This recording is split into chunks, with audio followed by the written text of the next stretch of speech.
And welcome to my fellow panel members, Chandra, Gopal, and Dr. Lopa. So what we are going to have is a short discussion on HR and the boardroom, what role they should play on boardroom at the strategic level. And let's hear some perspectives from our panel members, and then we will open up for some questions from audience as well. So, Gopal, if I may ask you the first question. There are a number of companies in the boardroom. It is dominated by operations and finance wisdom. How do you see HR leaders strengthening their strategic on the table? Of course, this is not a planted question for me, so let me add that one. How many of you know, most of you are HR folks, right? How many of you know that there is a board meeting happening in your organization? You don't know, right? Yeah, you know, okay. But how many wants to know what's happening in that? So why I'm asking that, everyone is curious, but most of the time, even finance, of course, being a head of finance, I have the luxury of getting into the audit committee and then the board, because I need to present on the operational side. But the real folk who should be there, not just because you guys are here, I'm just saying, today the board looks at more of people than the operations, because we have CEO who manages the operations, but the board is more an agent of the stakeholder, the shareholders. So for them, the main part is how the leadership development is happening, what is the succession plan happening, and who is doing. But most of the time, we see that HR and even to some extent the finance and accounts are like general and administrative. It's a cost center and there are support functions, but they never look at that level. So something that if you have to go into that, we need to be more strategic in that. And when I say strategic, being a finance guy, right? I got into the board first time in 1996, 97 sometime. But that time my mindset is more of compliance, maintaining the minutes, attending to the directors. But today the board scale has been totally changed. Today we heard, right, like how the leaders are being selected. But how many of the talent advisory board is consulted for the leaders? I heard some concerns coming up, okay, they decide on the leader and then say this is the leader, right? But something that we want to know as a board member is, what are the talents available within? Because some of the companies, there are different companies. There is an MNC and there is an Indian corporate and there is a family run business. Family run business is a different altogether, because you have the right to get into the board, but there also the HR and the talent advisory plays a vital role in grooming that person to take on the challenges what they do. Because I had the right to get into the board, but I don't know whether I can run the board. Sustainability is a challenge. With ESG coming in, I think the social part and more of HR metrics are being inducted into that, but I don't want the HR team to be just mere provider of data to the ESG, but own that. And how you can make an impression into the board. Why I ask that question first is, if you know there's a board meeting happening, give it a try, no? You may turn down. Say, we want to present what is the talent strategy for the organization. We want to understand what is the vision, mission for you. I am a great proponent of Dr. Vijay Govindrajan, the 3-box strategy. So if you know what the corporate wants to do 10 years down the line and what kind of skill set you need and the people you need, you can give a roadmap to the board. And once you get into that, because today we get involved HR in, because I am advising some people on the board also, apart from my board membership, is getting that there are people when they join, today it's all remote working. How many of them know there is a POSH and what is the committee is there? Whom I should reach out to? Nobody knows. I log in, I work and then I go home. That's it. I'll be at home only, so I need to go out, right? So, how you train them on ethics and all those stuff and then make understand. And one more concern which I have as a board member is, whenever someone comes and says there is no sexual harassment incidents, going back to the old, the 2-3 panels before, is it nil is a good sign or it's a bad sign? People are silent, they are not coming up, they are not opening up. So these are something that the HR team can come and then present to the board. I see the finance and all the support function lack is storytelling. You are good in telling stories, but storytelling needs to be there. How you present even the numbers better to the board. Tomorrow we can have a session because whenever there's an independent director comes in, first thing they want to know is what is the numbers, what is that you want to do and all. But nobody bothers what is the culture of the company, what I should need to be aware of, what is the dynamics behind the directors. These are something that once you get connected to the board, then from there you can take it forward. I don't want to go. I'm like a professor. I can keep going on, so you have to stop me. Wonderful thoughts, Gopal. And please feel free to add whenever the thoughts come.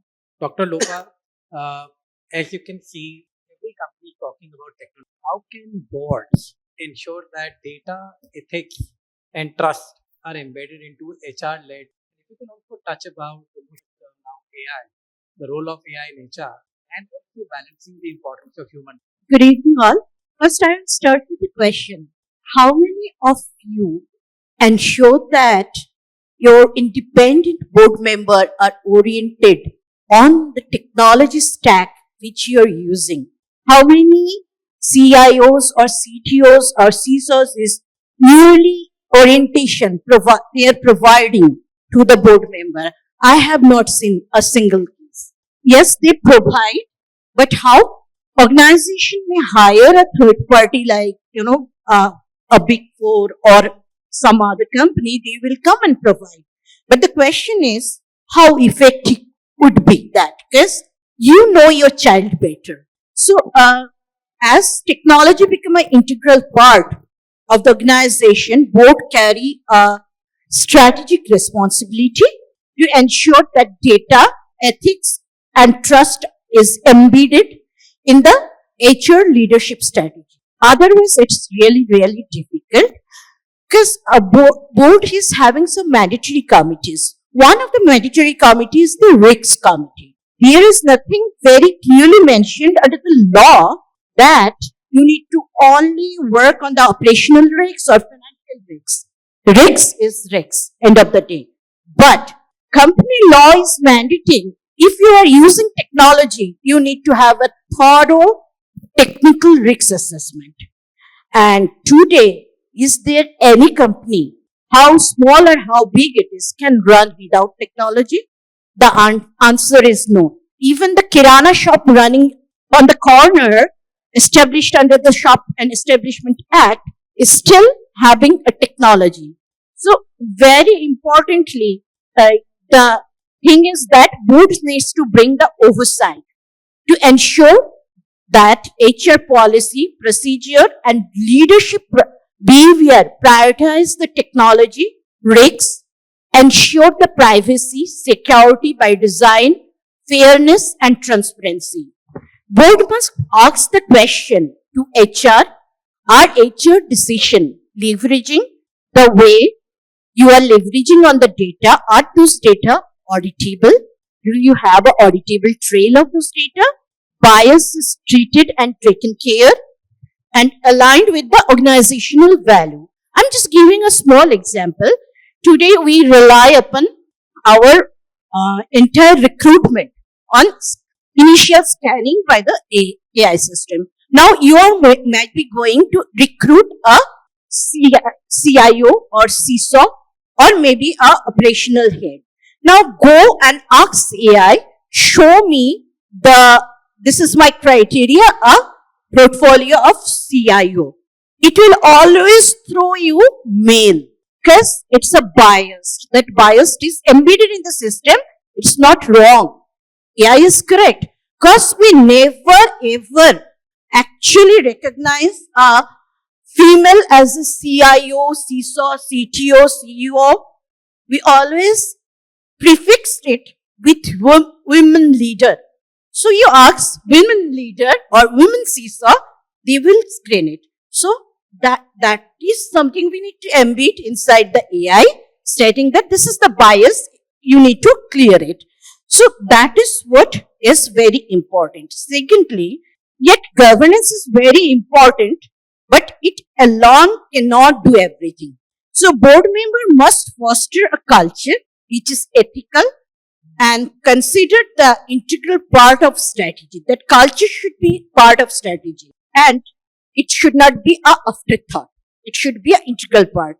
This requires challenging the current management mindset to anticipate the risks, reinforcing the accountability and ensure the technology amplifies the human potential rather than undermining it.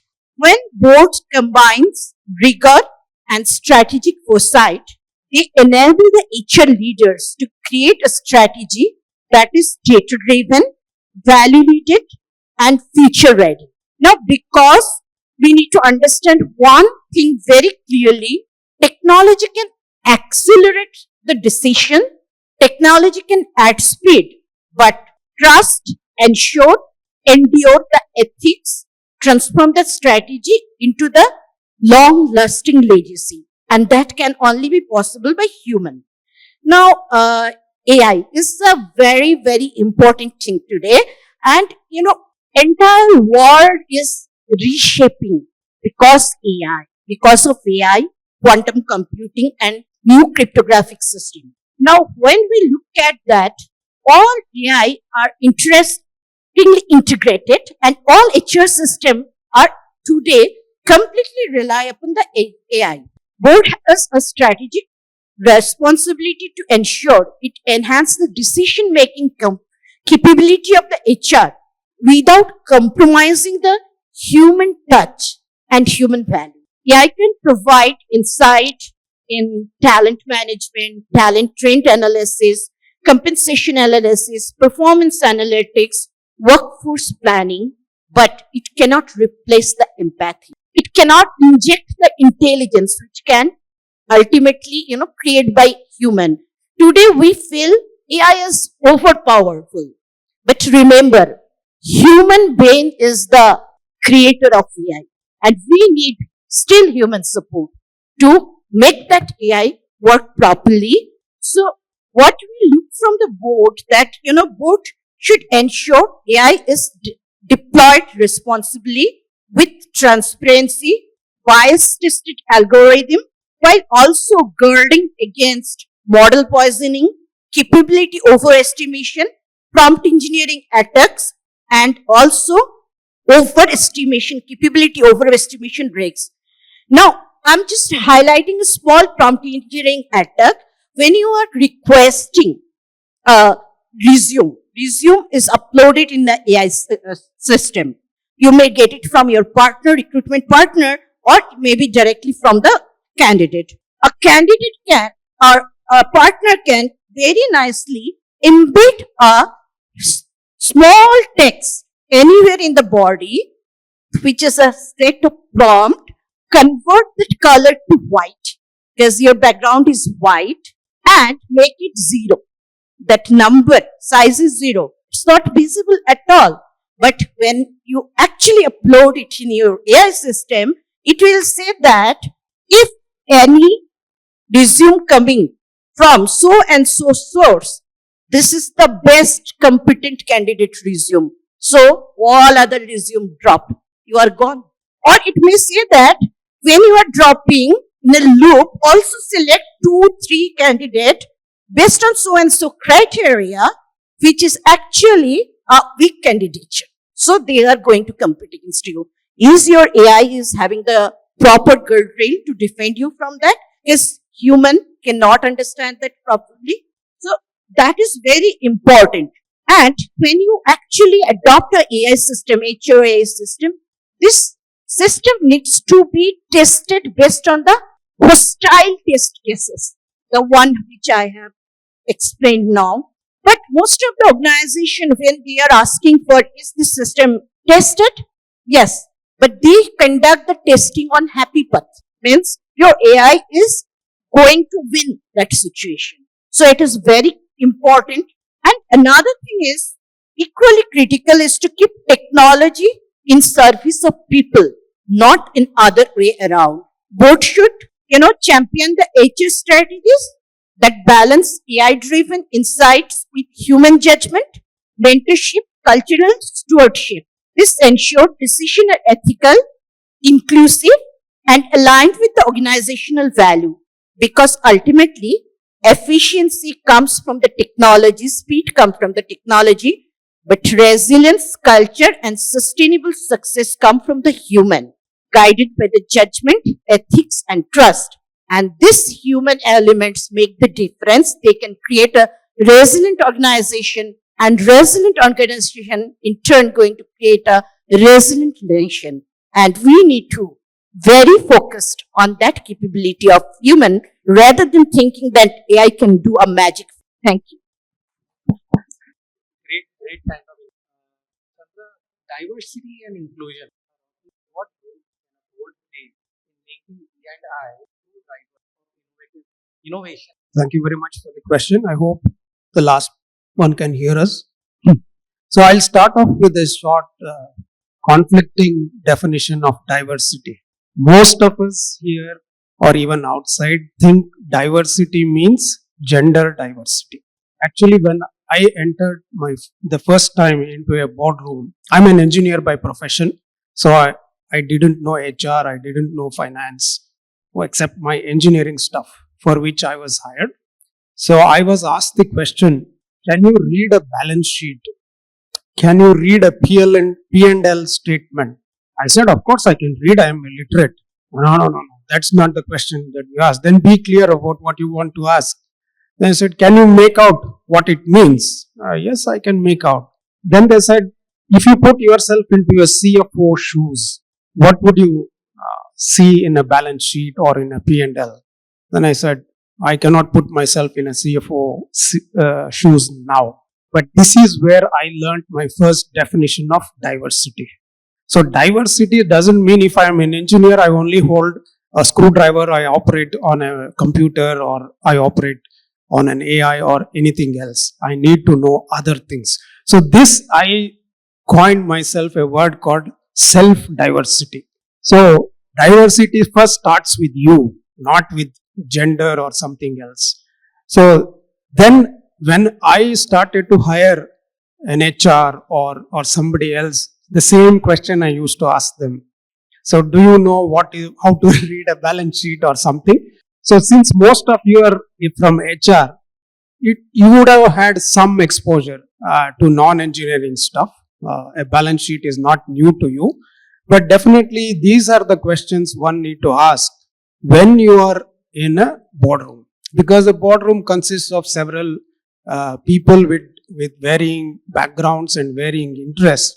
And if you start with this definition of diversity, then the business that you are into or the purpose, we talked about a lot about the purpose in the last session.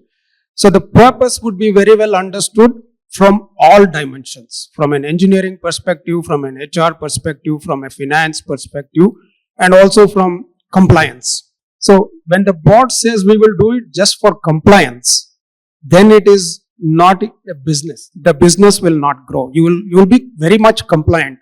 This is like operation successful, patient died. So you are compliant, but your business did not go anywhere.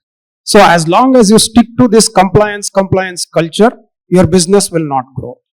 But if you then expand this compliance to other roles and other activities, then certainly the business or the purpose of the organization will grow. The second part of diversity would be cultural diversity. We talked about it, we heard about it also in the last discussion. Where I say is, I was very appreciative of the fact that my namesake Chandrasekhar, I don't know if he's here, he talked about, do you have in your board people who have failed, or at least once or twice? The reason is, if you have failed once, you will not have the fear of failure another time. You will know how to get up and how to become resolute. So that is also one of the diverse things that a board needs to encourage and also practice. The third thing is, when you talk of diversity and of course inclusion, I want to give you a few examples, very live examples and very classic example. All of us have heard about Sony as a company. In the late 60s or 70s, they were the pioneers who brought out this thing called hi-fi, not this hi-fi, high fidelity music. People have heard about it. They were researching on how to make music more pleasing to the ears. How to blend a lot of waveforms and other things into real music, and this is where the hi-fi came from. Now, one of the smart HRs who knew the purpose of the company, he said, why do you want only engineers in our company? Let us hire some musicians, because the musicians know best how music should be or how music should be heard. An engineer will never hear music through his ears. He will hear music through his head only, because it's all technology for him. Whereas a musician closes his eyes and hears the music. So this is where the diversity or the HR diversity comes in, because that HR knew our company has a purpose of best music to be made heard to our customers, and that is where some thought process came in, and he tried to push, why don't we hire a musician into the development team or to the engineering team, and the rest is history. So like this, when I said diversity and inclusion, we have to look at all aspects, and definitely the example of Sony, they really they took off in their high fidelity instruments. All the instruments or all the music systems they made were branded actually hi-fi, if we know of the 70s. So this is where I would say hire people or have people who view diversity not in the sense of gender. Let them view it in the sense of various skill sets, and the board must also have this mix of diversity, that everybody should be expert in something, but they should have also diverse knowledge about their adjacent practices. So this is where the examples come from. And today, if I want to link to the younger generation or Gen Z or whatever you may call them, we have safety critical systems. I'm an engineer, so I'm talking about engineering things, so excuse me for that. But I have a purpose to talk about that. We have a lot of safety critical systems, and I come from an automotive industry where safety is a must. There is a standard called ISO 26262, which governs the safety of the system. Now you talk to an engineer, he will only read those standards and he will just ensure compliance to the standard. Whether that is good enough or not, we don't know. We know only when an accident happens. Now, if you are a proven HR and you know the purpose of this company, you will always say, hire a legal expert as well into this team, because he will throw in the legal perspectives to the engineers. And once the engineers know the fallout of their potential mistakes, then they will think a little bit also away from this typical bread and butter, brick and mortar type of thinking. So this is where I would say diversity and inclusion has real meaning into that. Otherwise, your meaning is lost in just jargons and compliance. And when you think of this last example I gave you, you spend millions of rupees in fixing something that has broken. But if you have hired two lawyers or let's say IP experts who know the legality of these laws, then they will do it at a pittance. And you do it. If you want to fail, they say you fail soon, fail safe, fail fast, all these things. So this is what happens when this diversity is encouraged in these forms. And then the inclusion, as I said, you have people with various skill sets, make them think out of the box. And I always say, questions can be silly, but answers cannot be silly. So they will ask you silly questions. Those legal experts, they will ask you silly questions, but you will realize its effect only when things go wrong in the field. So this is my take on diversity and inclusion. So, Amit, if I make an add-on, so maybe you will be wondering what I am, because I am the diversity EI champion for the Asia Pacific and being on the leadership role. What he said is really right. Today, if you look at DEI, I have women on the board, I have women on the CX level. But that's not what the intention is. Even today, unfortunately, some of the companies, as he said, to comply with, get somebody on the board and that person doesn't know what to do. They come, sit and then go. And they say, okay, I'm on the board and all. So some of them can be contributed. And one thing which normally I talk on this DEI is the subconscious mind. right? And that is something that without even knowing that we'll do, is something that diversity stops today at a board level or even at the recruitment level at the diversity, the gender diversity. But there are so many other things which you are into. For example, take the example like he's an engineer. I would love to take him on the board where it's a software company or it's some other company. The thing is, he'll bring in a diverse view. It may or may not be right, but the thing is, today, if you ask me, oh, I know, okay, AI works like this. And if I go to her, right, she'll say, okay, this is what the cyber security, you need to do this. Because we have been fixed in that. But if someone comes from outside and then say, why we want even the gender diversity is, the thinking process is totally changed today. And they can bring in a diverse view. And I am of the proponent, like even it's recorded, but people say that from Western countries, right, where she was talking about Gita and all, we give the highest preference to the women in our culture. But if you look at what the gender diversity is, giving opportunity to work is the enablement, but that is not what it is. I know many of you can vouch at this, right? If there's a single mom, they can bring the family very well, not the single dad. I'm sorry, but there may be exceptions, but this is the thing. So what? Because the way they think through is totally different. My wife, she is a commerce background, but she manages the finance very well than me at home. I may be managing 60 billion in the organization, but she manages the home very well, which I cannot do that. So that's perspective something, even a diverse perspective at times helps the organization. And that's where we want the diverse. And I can tell you, I would have said no to this panel if she is not there. Because I said, they call it a manel if everybody is a man. At times we cannot do anything if someone is not able to come or something. But why we want is not, okay, no, Gopal says we need one women panel member, get somebody there. But coincidentally it happens because I joined after she joined, okay, this panel. So nothing is like going on. But this is what we want, the perspective somebody brings in, that is what the diversity, and it is not. But as he said today, when we talk about DEI, it's like, okay, how many women board members you have in here? How many CX? Today I saw like in the newspaper, the CXO's level of women more in the pharma industries. Why not other industries? It's something they take a chance. Most of the thing I see in finance, because when people ask me, Gopal, why you are not getting a lot of leadership roles in finance? People make more money in consulting than sitting as a controller. I can't help it. So if they are challenging and they want a challenging role, they take a very good Big Four gives Amit can vouch for that. They can give a better salary than what a corporate can give. I'm sorry I took more time.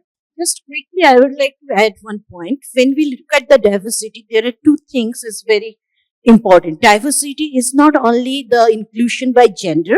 Even if it's inclusion by gender, it is not only by male or female, which today is a KPI we are showing. It's a 3 gender. Secondly, cultural inclusion, which is the strength of our country. So that actually helps us to cater the entire world effectively as a technology hub, as a security hub. Third is, there are certain mental state. We need to understand this mental state. They are specially equipped to do something very nicely. Like there are certain mental state, specially enabled state, which is capable to give you a huge analytics. Even faster than, AI, because AI give you something, you need to screen it humanly. They are very fast on that. We can utilize those skills, but we need to look from those perspective. Also, while we are hiring, are we asking that apart from you are excellent in your domain competency, you are excellent in everything, what you are doing in your off time? So that also showing the diversity of the mind of the people. That is very critical. Today we can see that lots of professionals actually face a breakdown. So that will help us to overcome. Perfect. As we all can see, diversity, they're all passionate. Different perspectives. But Gopal, you touched upon your part of it. And what can Indian boardroom learn from global companies on balancing short-term cost pressure vis-a-vis long-term talent while taking strategy? Okay, for a moment, I'm just keeping aside tariffs and H1B. Okay, so my answer is barring that area.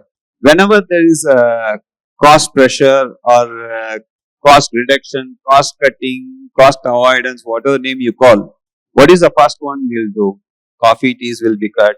And the second one, training and development cut, right? How many of you don't disagree with me on this? You're agreeing or disagreeing, sir? Oh, thank you, sir.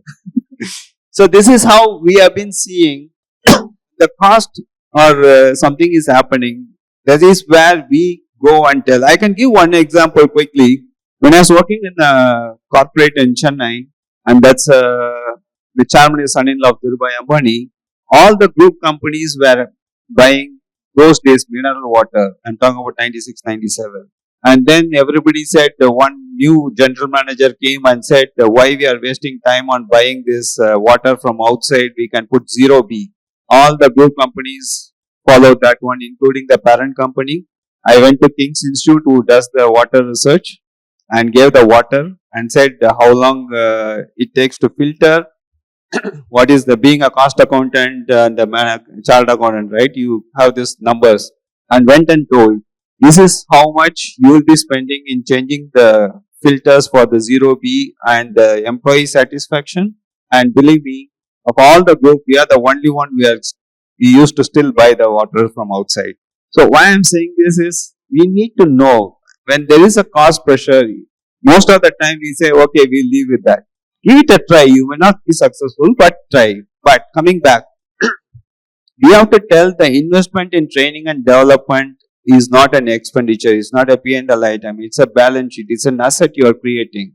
And especially when you are doing it, and when internationally, when you are looking at, or you just, I am just bothered more about my Mahadevapura, Whitefield area, then okay, be with that. Or if you are Bangalore, be with that. But when you are looking an international, when you want to do it, people look at investing in people and growth, and especially with the mobility keeping moving. That's why I said keep H1B aside. The mobility is something that you are going to create outside the country, and then you need to invest, because to that extent you need leadership to drive those stuff in those countries. So that is where I see the board should not take a short-sighted view in terms of even there is a cost pressure. I'm not saying that okay, you need to train everybody, send for training or something. Today we have the e-training, the e-modules or everything. So train them on that and don't give up the training. Invest on those things and then present a budget to the management and say this is what we want to do. And then I don't think no one is going to say no to that, because ultimately the board or even the CEO is bothered more about their organization. It's not something that one. But I want to send my team for a training in Goa. Forget it. Okay. So that is where I see the cost pressure when it comes, especially I'm talking because I can go on the finance side, but I'm talking about from HR perspective. Whenever there is a pressure, it's up to us and go and say, this is what we want to do. And this is the talent, high potential talent, whatever jargons that we use, hypo, hi-fi, whatever you do, but say that I want to invest on them and this is the budget I need and this is what the kind of people you need if you need to go to this level. That's why I pulled Vijay Govindrajan's strategy for next 5 years. What you want to do, and if you want to do, you need to invest. This is an asset. It's not going to be an expenditure. So that is something that as an HR person or a finance guy, we need to tell and say, there's a pressure, but we need to do that. Somebody says, right, I'm digressing. Someone says that I don't have time. They'll get it from me. You didn't brush, you didn't take bath, you didn't do your nature call. Where did you find time? It's like the mindset. So when first thing is cut, Atado. Then you say, no, boss, this is something that we need to do. People will look into that. I'm sorry, in the conscious of time, so I'm not going too much into that. Perfect. And thanks for sharing. I think, Dr. Lopa, one question will come. Our workplaces are changing, like psychological safety and resilience are leadership imperative. How can board help HR develop a future-ready, inclusive work? What's your So very quickly, when we talk about the psychology, today the entire technology is innovation driven, and human psychology is something which can only innovate when it is assured, get assurance, get a freedom. Because end of the day, human is also an animal. And animal needs of freedom and safety. That is the first thing they are looking for. So we may be an intelligent animal, but our animal instinct, first thing, safety, security, food. Then it is obviously innovation, then joy. So psychological safety and resilience are no longer optional. They are strategic requirement and very strategic imperative. As an independent director, our role majorly to, prioritize and ensure that they are embedded at the highest level of governance and into every fabric of the culture of the organization. Because one toxic boss can destroy the entire function. Both support HR from different way, like, by promoting the inclusive policies, monitoring them, what kind of engagement they are doing, ensure that inclusion metrics are properly defined, and linking the leadership incentive not with the only that domain performance, also the behavior of the leaders that reinforce the trust in the organization, ensure the accountability and collaboration with the people. Tone at the top is always critical when both signal that the inclusivity, transparency, and ethical leadership are non-negotiable. Employee feels safe to speak up. They innovate freely and take a smart risks, calculated risks.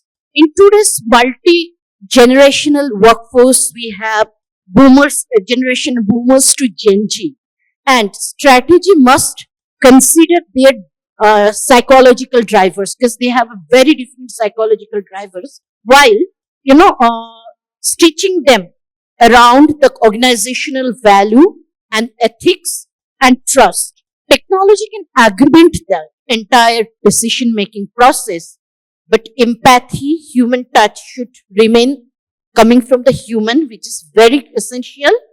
Ultimately, trust resilience is not measured by the program or the innovation platform, but how safe people feel within your organization while leading, learning, and fail forward. Fail forward is very important.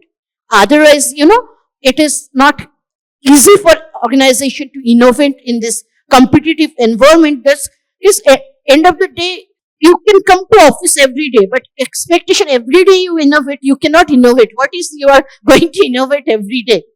No, you need to build that resilience against that. Failure is no shame. You are going to learn, but you should have a capability to absorb that shock and quickly bounce back to restore. Resilient people, again, a true, asset for the organization. And trust is the new currency to power the sustainable performance. Thank you, Dr.